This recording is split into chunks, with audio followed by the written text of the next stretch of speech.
जिस टाइप की मैंडेट आपको मिली है उसको आप किस तरह से देखते हैं? देखिए, अभी तो परिणाम आए नहीं हैं, अभी मतगणना चालू है।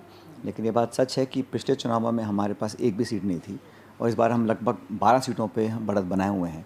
तो ये तो कार्यकर्ताओं की मेहनत है, हमारे उम्मीदवारों का चयन, हमारा नैरेटिव, हमारा कैंपेन और हमारा मैनिफेस्टो, ये सब जो है लोगों ने उसको पसंद किया।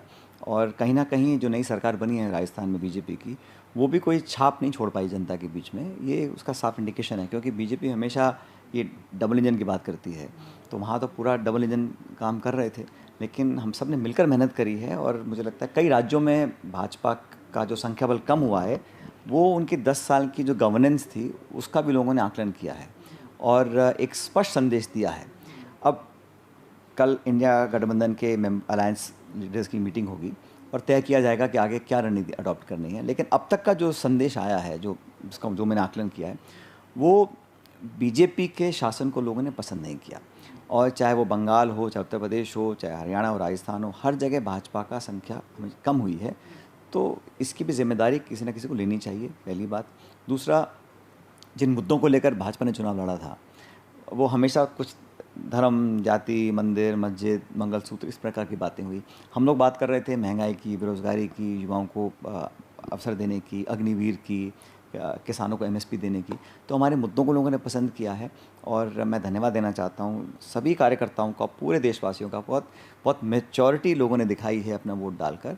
और इसका, जैसे मैंने कहा, अभी बहुत जल्दबाजी हो गई कहना कि भविष्य में क्या होगा, लेकिन अब तक का जो रुझान और परिणाम आए हैं, वो उसका सबसे बड़ा टेकअवे ये है कि लोगों ने बीजेपी की पॉलिसीज़ को और अहम की राजनीति को, घमंड की राजनीति को नापसंद किया है। एक सवाल ये उठता है कि जैसे आपने कहा राजस्थान में कई मुद्दे थे इंक्लूडिंग एमएसपी, अग्निवीर एट्सेट्रा। अगर हम नेशनली अगर बात करते हैं तो आपने खुद तकरीबन मुझे अभी बता रहे थे कोई 100 से ज़्यादा आपने सभाएं अटेंड की है, कई राज्यों में आपने कैंपेन किया है। तो नेशनल पॉइंट ऑफ व्यू से मैं पूछना चाहूँगा, सवाल सबके मन में है कि क्या इंडिया अलायंस अब भी गवर्नमेंट फॉर्मेशन की रेस में है या फिर अब वो एक क्लियर। बहुत जल्दबाजी है, अभी तो मतगणना चल रही है, अभी तो वोटिंग का जो काउंटिंग ख़त्म नहीं हुई है। पहले पूरी मतगणना ख़त्म होगी, ऑफिशियल रिजल्ट्स डिक्लेयर होंगे, उसके बाद इंडिया गठबंधन के सब नेतागण बैठेंगे और चर्चा करेंगे विकल्प क्या हैं, हम क्या क्या कर सकते हैं। बहुत जल्दबाजी होगा अभी कुछ कहना, लेकिन आज की चर्चा तो यहाँ तक सीमित रखनी चाहिए कि इस चुनाव का संदेश क्या है। जो 300 पार, 400 पार, 500 पार की बातें किया करते थे, उन लोगों को कम से कम समझना चाहिए कि इस तरह की जो आक्रामक राजनीति है, विपक्ष के नेताओं को दबाना, धमकाना, एजेंसीज का दुरुपयोग करना, मुख्यमंत्री को जेल में डाल देना, तो वो लोगों ने नापसंद किया है। मैं समझता हूँ पॉलिटिकल तो उसका ये एक सारांश ये है। बाकी फाइनल आंकड़ा क्या आता है, गठबंधन में कौन कौन है, क्या संख्या बल लेकर वो सामने आते हैं, उसका आज देर रात तक, कल मॉर्निंग तक पता पड़ेगा। आपके मतलब राजस्थान स्टेट में अगर हम देखें तो कई ऐसी सीटें हैं जो ज़्यादातर ईस्टर्न राजस्थान के साइड में आती है, जहाँ पर आपकी पार्टी को एक अच्छा परफॉर्मेंस देते हुए देखा गया है। आपने कई स्ट्रेटेजिक अलायंसेस भी किए थे वहाँ पर, जहाँ दूसरी पार्टियों के साथ आपने टाइप्स किए। तो इसमें क्या कैलकुलेशन था आपका? आप किस ऐसे मुद्दे थे जिस पे आप बीजेपी को कॉन्फिडेंटली घेरने की कोशिश कर रहे थे, जो अब आपको लग रहा है हैज़ वर्कड फॉर यू? चुनाव चल रहे थे तब किस प्रकार का एक वातावरण निर्मित किया गया। कांग्रेस पार्टी के बैंक के खाते सीज कर दिए गए, अलग अलग इंस्टीट्यूशंस को कमज़ोर करने की कोशिश की गई और लोगों के मन में एक सवाल पैदा हो गया कि विपक्ष को ख़त्म करने की जो मुहिम चला रहे हैं, क्या वो देश का भला कर रहे हैं।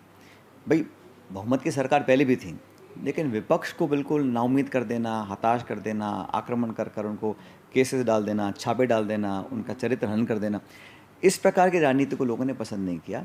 और इन मुद्दों को लेकर हम जनता के बीच जब गए तो अच्छा रिस्पॉन्स मिला था। लेकिन फिर भी हम लोगों ने कहा कि ये बात किसी एक नेता या पार्टी की नहीं, ये देश का चुनाव है, तो संवैधानिक संस्थाओं का संरक्षण हो सके, हमारी जमहूरियत, हमारा लोकतंत्र और मजबूत हो, इन मुद्दों को लेकर गए। और युवाओं की जो उम्मीदें हैं उन पर ये सरकार पानी फेर रही है, बेरोज़गारी इतनी बढ़ गई है, इन मुद्दों को लेकर हम जब जनता के बीच में गए तो लोगों ने इसको पसंद किया। और जैसा आपने कहा कि राजस्थान के अंदर हम हमेशा 5 साल में सरकार वहाँ बदलती है, तो सरकार नहीं है, 6-5 महीने सरकार को हुए हैं, लेकिन बावजूद उसके लोगों ने एक संदेश दिया है राष्ट्रीय स्तर पर कि ऐसे नहीं चलेगा आगे। लोग ये भी कह रहे हैं कि ये seat by seat, state by state किस्म का एक चुनाव था। इसको कैसे देखें, नेशनल इलेक्शन नेशनल वर्डिक्ट देखें या एक seat by seat state by state verdict देखें? तो बीजेपी ने तो कोशिश की ना बनाने की, धर्म की राजनीति को आगे बढ़ाने की कोशिश की है। और आप देखिए जो अयोध्या है वहाँ बीजेपी हारी है, फैज़ाबाद है जहाँ बीजेपी जीत नहीं पाई है, और इवन प्रधानमंत्री का जो मार्जिन है, विनिंग मार्जिन है, वो पहले के 5-6 लाख का था, अब वो 1-1.5 लाख वोट से जीते हैं। तो लोगों ने मैसेज तो दिया है। अब आप मैसेज को ना लेना चाहो अलग बात है, लेकिन पब्लिक तो भाई सिर्फ वोट के माध्यम से बोल सकती है। तो हर स्टेट की अलग परिस्थितियाँ हैं, लेकिन जो ओवरऑल सिनेरियो का आप देखिए, क्योंकि ये चुनाव कोई एक राज्य का नहीं था, ये चुनाव पूरे देश का था, और जो राष्ट्रीय पार्टियां हैं उन्होंने पूरे देश में प्रचार किया था।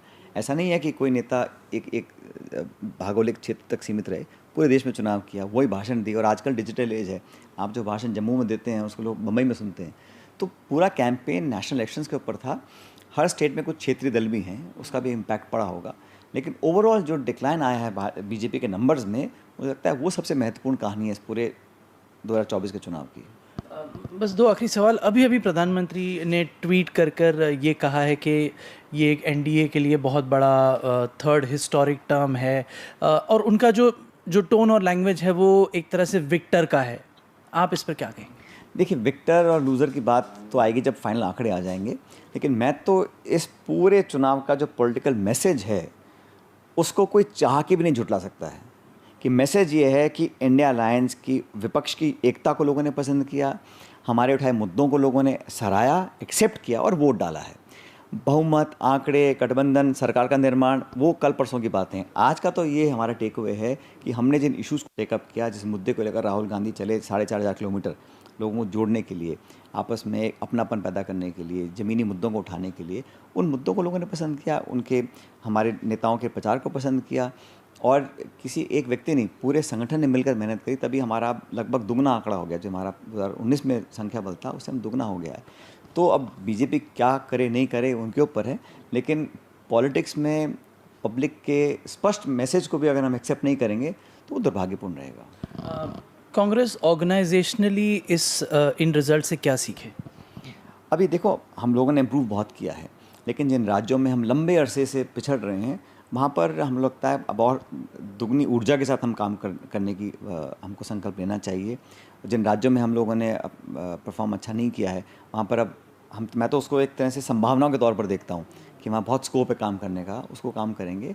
और इस चुनाव से निश्चित रूप से पार्टी को ताकत और बल मिला है, इसे कोई मना नहीं कर सकता, लेकिन काम ख़त्म नहीं हुआ। राजनीति में संघर्ष, मुद्दे और पब्लिक के बीच में जाकर रहना, उनकी आवाज़ को बनाए रखना, ये एक निरंतर प्रक्रिया है, इसको करते रहेंगे।